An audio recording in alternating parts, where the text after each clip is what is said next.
Hello বন্ধুরা, কেমন আছেন সবাই? আশা করছি সবাই অনেক ভালো আছেন। আজকে আমি চলে এলাম নতুন আরেকটা ব্লগ নিয়ে।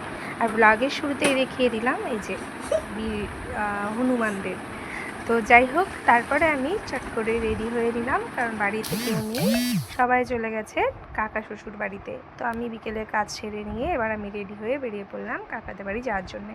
তো তার আগে আমাদের এখানে ভাদ্র মাসের প্রথম শনিবার হয়, আমাদের বাড়ির কাছে একটা বড় গ্রহরাজের মন্দির আছে। তো সেই মন্দিরে বড় করে পুজো হয়, সারা গ্রামের লোকজন মিলে এই পুজোটা করে। তো সেখানে চলে গেছিলাম একটু ঠাকুরকে ভোগ দিতে। তো সেখানে গিয়ে তোমাদের সঙ্গে একটু এখানের ভিডিওটা শেয়ার করলাম, যে এখানে কত বড় ঠাকুর আনা হয়। তো সব কিছু একটু শেয়ার করলাম। তো এইদিকে দেখলাম ঠাকুর ঘরে সব কিছু গোছানো হয়ে গেছে, আর এখন অপেক্ষা চলছে ঠাকুর মশাই আসার। এদিকে ঠাকুরকেও রেডি করে দিয়েছেন জয় বাবা গ্রহরাজ, সবাইকে ভালো করো।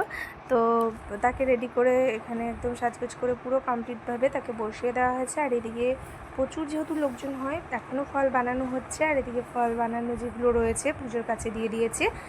তো এইখানে মানে এই মন্দির থেকে এবারে চলে গেছিলাম পুরো সরাসরি, যেটা আমাদের কাকা শ্বশুর বাড়িতে, মানে আমাদের ছোটো কাকা শ্বশুর বাড়িতেও কিন্তু আজকের দিনে প্রথম সপ্তাহে আর কি, যে শনিবারটা পরে ভাদ্র মাসে, সেই শনিবারে আমার ছোটো কাকা শ্বশুর বাড়িতেও পুজো হয়। তো দেখো এখানে ঠাকুরের মুখটা কি সুন্দর লাগছে। তো যাই হোক, তারপরে চলে গেছিলাম এই যে ছোটো কাকা শ্বশুরের বাড়িতে। তো এখানে গিয়ে দেখলাম ঠাকুরমশাইও চলে এসছে, আর এইদিকে কিন্তু সব কিছু গুছিয়ে নিয়েছে। তো যেটা নিয়ম আছে সম্পূর্ণ সব গুছিয়ে পুজোর সামনে দিয়ে ঠাকুরমশাইও বসে পড়েছে পুজো করতে। তো আমরা সবাই মিলে এবার ঠাকুর মানে পুজোর কাছেও বসে পড়লাম।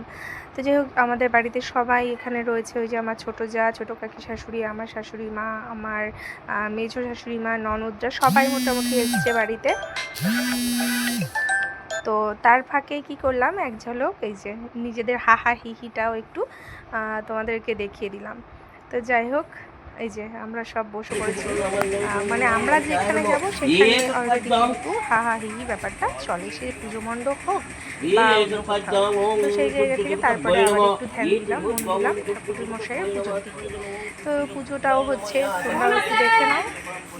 আর একটা কথা না বললেই না, যেসব বন্ধুরা সবসময় আমাদের ভিডিও দেখো, তোমাকে তাদের জানাই অনেক অনেক অনেক ধন্যবাদ। তো যাই হোক, এবার এখানে দেখো আমার ননদিনীরা বসে পড়েছেন কলা ছাড়াতে, কারণ এই পুজোর আসল প্রসাদ হচ্ছে সিন্নি। তো যার জন্য ননদিনীদের কাজে বসিয়ে দিয়েছি। আর তারপরে সবাই মিলে চলছে একটু রেস্টের পালা। এখানে রয়েছেন আমাদের গুরুজনেরা, তার মাঝে আমরাও কচিকাচারা গিয়েও বসে পড়েছি। আর এদিকে বাইরে চলছে সিন্নি মাখানো। তো যাই হোক, ফাইনালি সিন্নি কিন্তু মাখানোরও রেডি হয়েও গেছে, আর এরপরে দেওয়া হবে। ভিডিওটা কেমন লাগলো জানিও, আর সবাই এভাবে পাশে থেকো, ভালো থেকো, ধন্যবাদ।